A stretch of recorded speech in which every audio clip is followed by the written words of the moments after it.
Bonjour et bienvenue dans Le Monde Devant Soi, le podcast d'actualité internationale de Slate.fr. Je suis Christophe Caron et je suis en compagnie de Jean-Marie Colombani, directeur de publication de Slate. Bonjour Jean-Marie. Bonjour Christophe.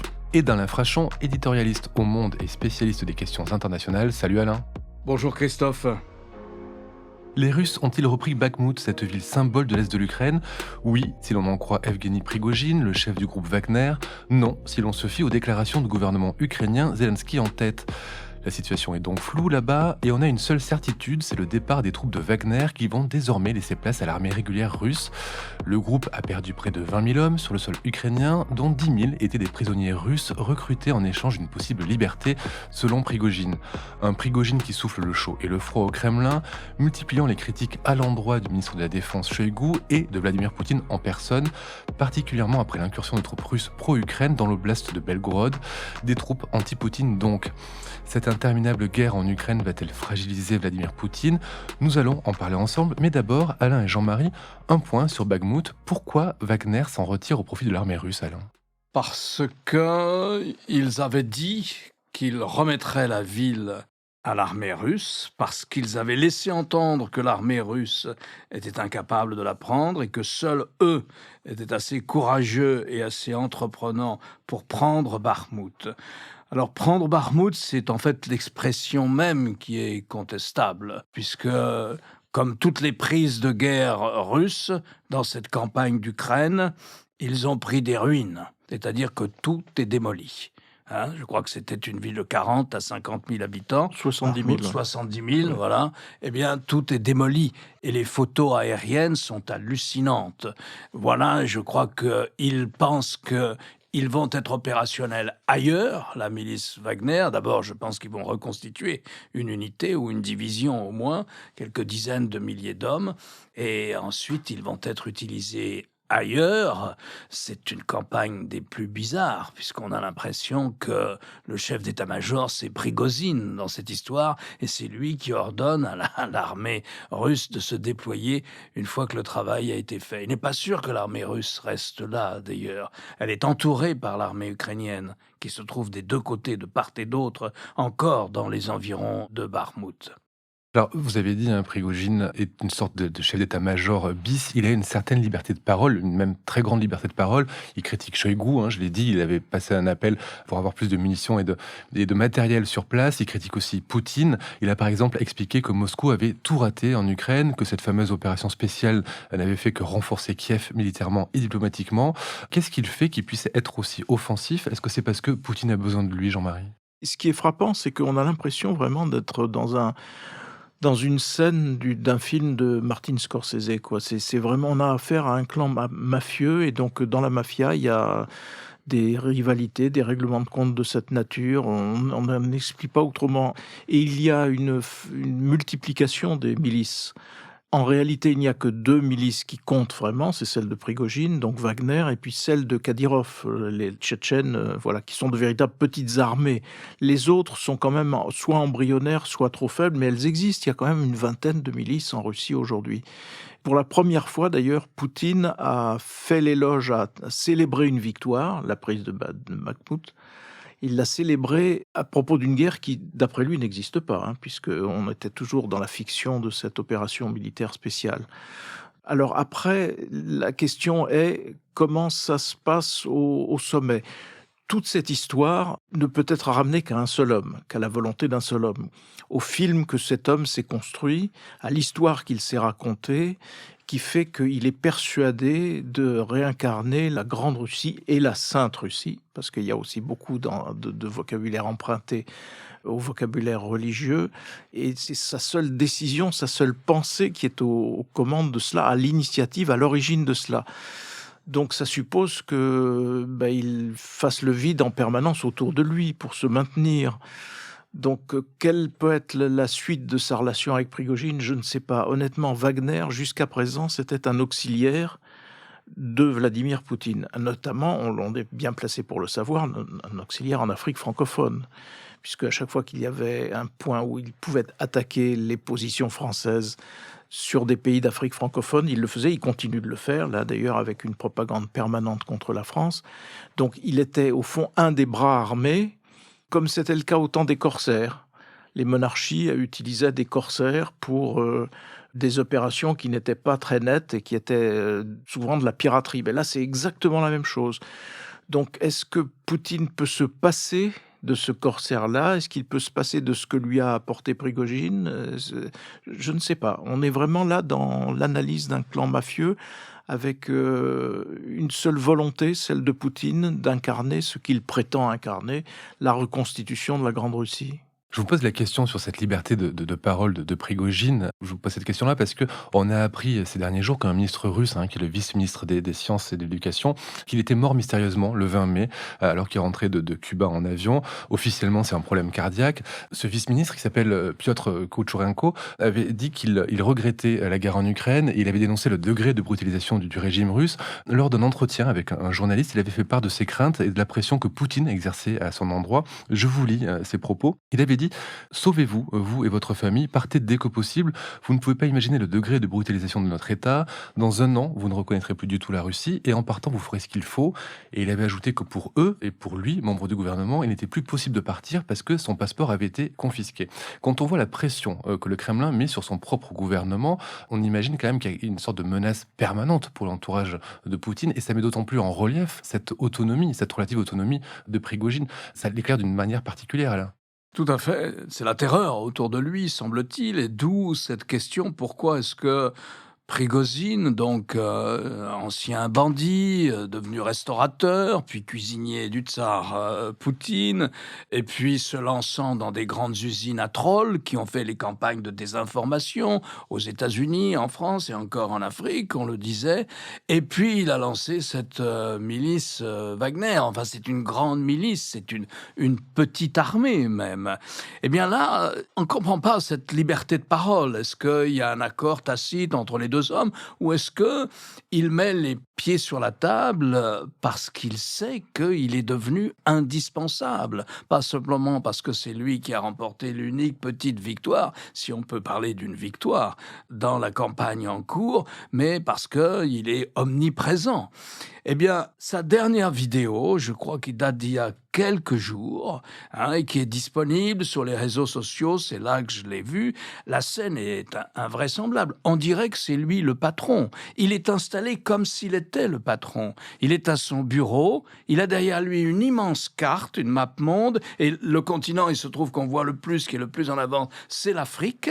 Il a sa tasse de café sur la droite, il est en chemise de sport, et il parle à un journaliste ou un interlocuteur qui est là pour l'enregistrement de la vidéo. Et je vous cite les propos, j'ouvre les guillemets, et il lui dit: écoutez, quelles étaient les deux ambitions, les deux objectifs de l'opération spéciale, entre parenthèses, fixée par Vladimir Poutine? Et là, il reprend les termes de Vladimir Poutine, sans le citer, mais il reprend les termes. Et ces termes, seul Poutine les a employés. Les autres officiels, y compris le porte-parole même du Kremlin, ne les emploient pas. Ces termes, c'était de dénazifier le régime, je crois, ou dénazifier l'Ukraine, et puis de démilitariser l'Ukraine. Dénazification, démilitarisation, dit Prigojine. Alors commençons par la dénazification, si vous voulez. Eh bien, il dit, en fait, l'Ukraine, en tant qu'État, en tant que peuple, est maintenant plus légitimée que jamais. C'est devenu un pays célèbre dans le monde entier. Voilà ce qu'il en est de la dénazification. Il dit, on en a fait un pays vedette dans le monde entier. Quant à la démilitarisation, là, c'est encore plus douloureux. Au début de l'opération spéciale, l'armée ukrainienne avait peut-être 500 blindés. Aujourd'hui, c'est 5000. Ils avaient peut-être 20 000 hommes, 2 divisions opérationnelles. Aujourd'hui, c'est 400 000 hommes prêts à combattre.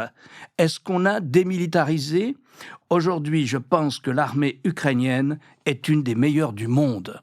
Donc voilà les propos que tient le patron de la milice Wagner, c'est-à-dire qu'il dit que M. Poutine a totalement échoué dans son entreprise. Oui, donc ça pose un problème politique aigu et donc on ne sait pas comment les choses peuvent se réduire. Ou alors il y a une véritable offensive au sommet et puis Poutine finit par être déposé, ce qui serait peut-être la seule chance d'arriver à une fin de ce conflit. La thèse habituelle d'ailleurs, y compris dans nos pays, et plus encore en France, c'est de dire: «Oh là là, il faut surtout pas toucher à Poutine parce qu'on aurait pire derrière». Alors on aura peut-être, un ultranationaliste derrière, mais si vous mettez quelqu'un à la place de Poutine, c'est quelqu'un qui sera en mesure de dire: «Je vais effacer ou corriger ou amender les erreurs de mon prédécesseur». Si vous laissez Poutine en place, jamais il ne confessera qu'il s'est trompé ou qu'il s'est engagé dans une voie sans issue, ainsi de suite. Donc il faut absolument quelqu'un d'autre pour pouvoir dire: on rebat les cartes, on s'assied, on négocie, ainsi de suite. Donc est-ce que c'est ça que Prigojine a en tête? Je ne sais absolument pas. Là, on est démunis, on n'a pas suffisamment d'informations de l'intérieur même de ce système qui est quand même très verrouillé, très fermé, pour pouvoir en juger. Donc, d'autant que Prigojine s'en prend à Poutine, mais autour de Poutine, il y a quand même le chef d'état-major de l'armée, il y a quand même le ministre de la Défense, il y a des tas de réseaux, de relais, etc. Surtout dans la Russie profonde en plus, parce que là, on peut penser que dans les grandes villes, Moscou et Leningrad, il y a un écho de propos qui critiquent soit la guerre, soit le comportement de Poutine, ou qui s'inquiètent, etc. Mais dans la Russie profonde, on sait très bien que l'arme de la propagande est particulièrement efficace. Donc, c'est très difficile de savoir si Prigojine est vraiment dans une démarche politique où il essaie d'aller jusqu'au bout, ou bien s'il est simplement candidat à remplacer Shoigu et le chef d'état-major, je ne sais pas. Ça, c'est une vraie question. Est-ce que Prigojine est en campagne pour la succession de Poutine ou la succession de Shoigu ou d'autres, selon vous, Alain? Mais là, Christophe, en posant ces questions, vous êtes confronté à l'opacité du régime. C'est très, très opaque.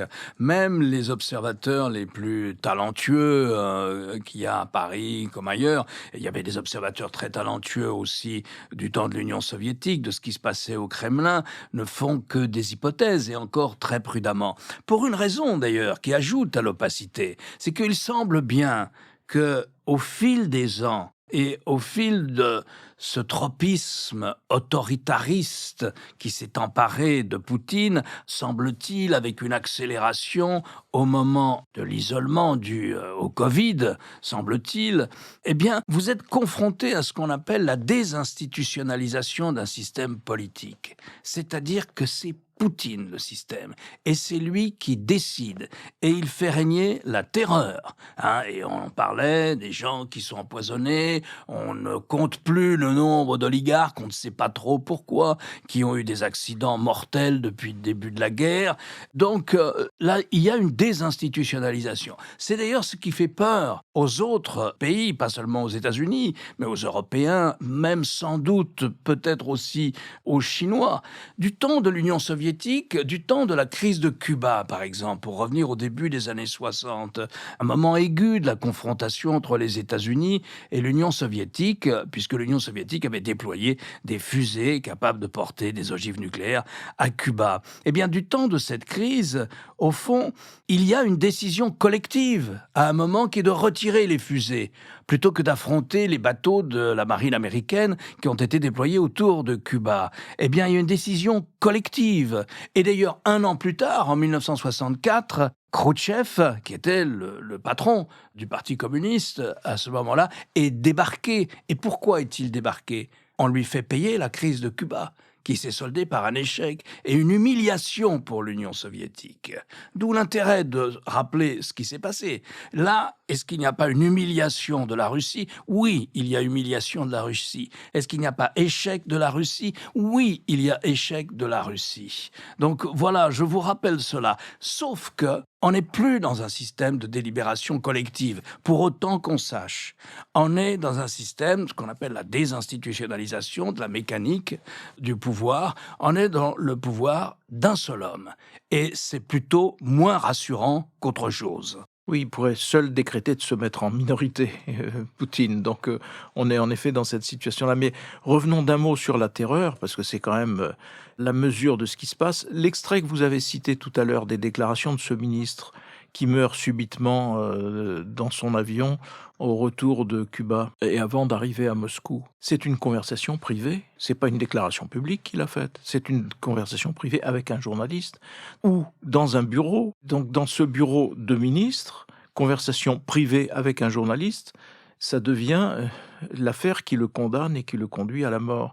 Donc c'est quand même le degré de sophistication de la surveillance et de la terreur qui peut s'en suivre vis-à-vis de tout ce qui exerce une part de responsabilité en Russie qui est quand même assez terrifiante et assez glaçante. On a parlé donc de Prigojine qui s'oppose à Poutine. On a vu d'autres Russes s'opposer à Poutine. Ce sont des Russes, des troupes russes pro-Kiev, des Russes libres, qui ont fait cette incursion dans l'oblast de Volgograd, comme je l'ai dit en introduction. Qui sont ces gens, Alain, et que cherchent-ils à faire? Alors il y a comme ça, en Ukraine, et qui se battent aux côtés des Ukrainiens, une unité biélorusse, une unité tchétchène, des Tchétchènes opposés à l'armée de Kadyrov.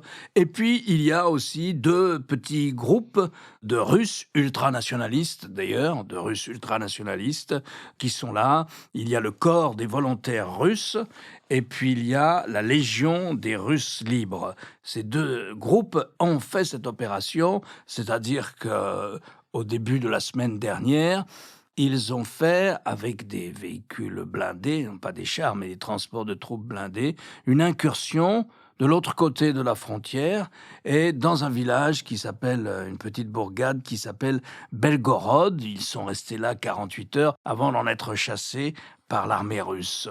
Voilà, ils ont voulu prouver qu'ils étaient capables d'infliger comme ça cette manière d'humiliation à l'armée russe de franchir la frontière. Ça ne veut pas dire grand-chose parce que la frontière, elle fait très exactement 1590 kilomètres. Donc elle est incontrôlable, elle est très difficilement contrôlable. Ça ne veut rien dire du point de vue de la surveillance de la frontière. Mais enfin, voilà. Ils ont fait cela. Apparemment, ils ont dû le faire, j'imagine, avec l'accord au moins local des autorités ukrainiennes ou de l'état-major ukrainien, encore que c'est pas sûr non plus, c'est pas sûr qu'ils aient eu cet accord. Ce que l'on sait en revanche, c'est que la réaction du Pentagone a été immédiate. Elle a dit ce n'est pas pour ce genre d'opération en Russie que nous livrons du matériel de guerre à l'Ukraine. Car c'est du matériel de guerre américain qui a été utilisé par ces troupes. Les États-Unis ont dit qu'il y avait au moins 2 véhicules blindés de transport de troupes et ils donnent exactement les 2 types de véhicules blindés qui ont été utilisés par ces milices. Et le Pentagone a dit, ça ne peut pas marcher comme ça. Nous ne voulons pas que la guerre déborde en Russie. Nous ne voulons pas que la guerre s'étende en Russie, elle doit rester là où elle est. Et donc voilà, c'est une des singularités d'ailleurs de cette bataille. C'est-à-dire que les Russes ont le droit de bombarder Kiev toutes les nuits, et ils le font à partir de leur territoire, ou avec des bombardiers qui restent au-dessus de la mer Caspienne. C'est ce qui s'est passé la nuit dernière, jeudi, ce qui s'est passé il y a 48 heures là. Mais eux, les Ukrainiens, n'ont pas le droit de bombarder au-delà de la frontière. La seule région où ils bombardent au-delà de la frontière, mais ils considèrent qu'on est encore en Ukraine, c'est en Crimée. Non, mais là, on touche la difficulté de l'exercice pour les Occidentaux et celles et ceux qui veulent défendre l'Ukraine. Parce que l'obsession occidentale, américaine d'ailleurs, comme partagée par la plupart des Européens, ce sont un niveau de représailles, un niveau d'escalade qui deviendrait incontrôlable. Et de ce point de vue-là, la réaction de la Russie a été de dire, par différents porte-paroles, attention, c'est vraiment très dangereux ce que vous faites, ainsi de suite. Et ça a été suivi par l'annonce du transport d'armes nucléaires sur le territoire biélorusse. Bon, donc ça, c'est un signe très clair que il ne faut pas exclure l'hypothèse que des armes nucléaires tactiques puissent être utilisées à portée de canon, puisque la frontière nord de l'Ukraine n'est pas si éloignée que cela de la capitale.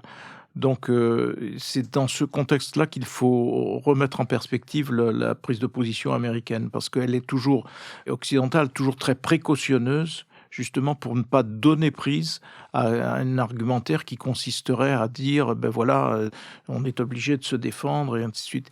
Et pourtant, il y a déjà dans les discours de Poutine des éléments qui sont inquiétants, parce que Poutine commence à expliquer que ce qui est en jeu, ce n'est plus ni la dénazification ni la démilitarisation. Ce qui est en jeu, c'est l'existence même de la Russie, qui serait contestée et attaquée par l'ensemble de l'Occident, par l'OTAN et par l'ensemble de l'Occident.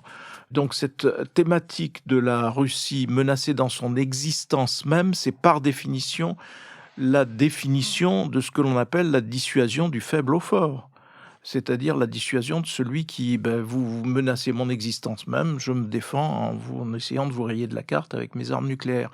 Et là, il s'agirait d'un nucléaire tactique. Donc on est dans ce moment-là très compliqué, d'autant que si la Russie continue d'être poussée dans ses retranchements et continue d'être sur le point d'être défaite, on va être exposé à ce genre de réaction, sauf si Prigojine prenait le pouvoir, peut-être, je ne sais pas. Cette livraison d'armes nucléaires à la Biélorussie avait été annoncée fin mars par Poutine. Elle est effective depuis quelques jours. Elle a débuté. Comment vous l'analysez, vous, Alain? C'est une menace ou c'est peut-être une opportunité de passer la guerre à un niveau supérieur, selon vous?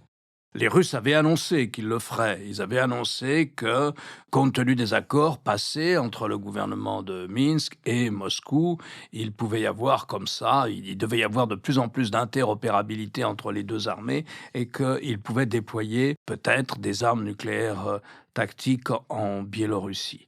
Je ne connais pas vraiment de militaires qui disent que l'utilisation d'armes nucléaires tactiques par la Russie changerait la physionomie du front. Pas vraiment. Donc je ne vois pas non plus quel serait exactement l'intérêt des Russes d'utiliser une arme nucléaire tactique. Ce qui est sûr, c'est que les Chinois les ont prévenus. Si vous faites ça, c'est la fin de ce partenariat que vous avez noué avec vous. Ils l'ont prévenu à plusieurs reprises. Ce qui est intéressant aussi, c'est de voir que depuis le mois d'avril, le début de la campagne, je parle d'avril 2022, les Russes se servent du territoire de la Biélorussie. Plusieurs divisions russes, il y a eu des centaines de milliers d'hommes d'ailleurs, se servent des voies de chemin de fer pour reconstituer des unités qui ont été démantelées par les combats ou autres, pour avoir des hôpitaux de campagne aussi à leur disposition. Et ils ont même menacé d'engager l'armée biélorusse. Or, ça n'a jamais été fait. Pourquoi ? Parce que je pense que pas plus le Kremlin que le régime du dictateur Loukachenko n'est sûr de l'armée biélorusse. Et que donc, ils ne prennent pas ce risque d'utiliser l'armée biélorusse aux côtés de l'armée russe dans les opérations contre l'armée ukrainienne. Est-ce que vous pouvez expliciter cette incertitude par rapport à l'armée biélorusse? Ça veut dire qu'elle préfère défaut à son pays? Absolument. Il y a 2 ans, Loukachenko a perdu les élections. Il a perdu les élections et il y a eu un vaste mouvement de protestation qu'il a noyé dans une brutalité invraisemblable. Les condamnations sont quotidiennes, elles sont hebdomadaires. Ce sont de très jeunes gens qui sont souvent condamnés, des jeunes filles, des jeunes hommes. Il y a des disparitions, il y a des exécutions extrajudiciaires. Et donc, le régime de la Biélorussie est tenu d'une main de fer qui ressemble d'ailleurs à ce qui se passe en Russie. Et si jamais il avait été réellement menacé d'être renversé par la rue, Poutine a dit à Loukachenko « Nous tenons des milliers d'hommes à ta disposition de l'autre côté de la frontière ». C'est ainsi que Loukachenko essaye de se maintenir au pouvoir. Ça fait 30 ans qu'un dictateur d'une brutalité inouïe est au pouvoir. Les Biélorusses sont d'un courage infini et continuent à manifester à leur manière. Il n'est pas sûr de son armée, et je pense que l'armée n'a pas été engagée parce qu'il a eu peur qu'à cette occasion, il y aurait pu avoir une sorte de coup d'État militaire contre Loukachenko.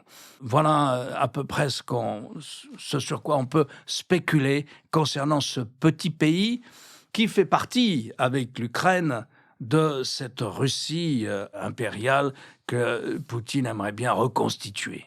Pour terminer, je voudrais m'arrêter sur les propos du chef d'état-major américain, Mark Milley, qui a dit que la victoire militaire russe lui paraissait impossible, tout comme la possibilité pour Kiev de bouter les Russes hors de son territoire. Ça veut dire qu'on s'achemine vers quoi? Vers une interminable guerre de position? En tout cas, le constat paraît exact. C'est-à-dire que tout le monde s'accorde pour dire aujourd'hui qu'en effet, une victoire russe paraît impossible, et tout le monde s'accorde aussi pour dire que la probabilité est faible que l'Ukraine puisse récupérer l'ensemble de son territoire. D'abord, il y a les provinces annexées par la Russie, et ensuite il y aurait l'Ukraine. Donc, impossibilité d'un côté, improbabilité de l'autre, ça signifie en effet, si ça perdure, ça signifie une guerre très longue qui s'enlise, sauf changement de régime à Moscou, ou changement de tête de régime à Moscou qui puisse ouvrir la voie à une discussion quelconque. Alors la thèse américaine du chef d'état-major était de dire, vous voyez, donc l'Ukraine est en position de force, donc c'est maintenant qu'il faut négocier, parce que l'Ukraine est en position de force, donc elle pourra obtenir des choses, sauf qu'on voit mal la Russie négocier dans ces conditions. Si on reprend par exemple le plan de pêche chinois, en 13 ou 14 points, je ne sais plus, il y a 12 points qui sont des points de demande de la Russie et un point qui pourrait être discuté. Donc on est très très loin de tout cela. Mais pour le moment, le rapport des forces tel qu'il est conduit plutôt à une perpétuation de la guerre. Oui. Malgré la contre-offensive attendue Il n'y a ukrainienne. pas de contre-offensive massive apparemment, hein. Apparemment, c'est une série de coups d'épingle ou de piqûres ici et là, de multiplication d'événements militaires qui mettent la pression au fond, sur quoi? Sur le régime à Moscou. Je pense que c'est ça un petit peu le calcul des Ukrainiens aujourd'hui. Merci Jean-Marie, merci Alain. Alain, je rappelle votre chronique chaque jeudi dans Le Monde et sur lemonde.fr. Jean-Marie, je rappelle quant à vous votre participation à l'émission politique le jeudi aussi sur France 24. Merci messieurs et à la semaine prochaine. Au revoir Christophe. Au revoir Christophe.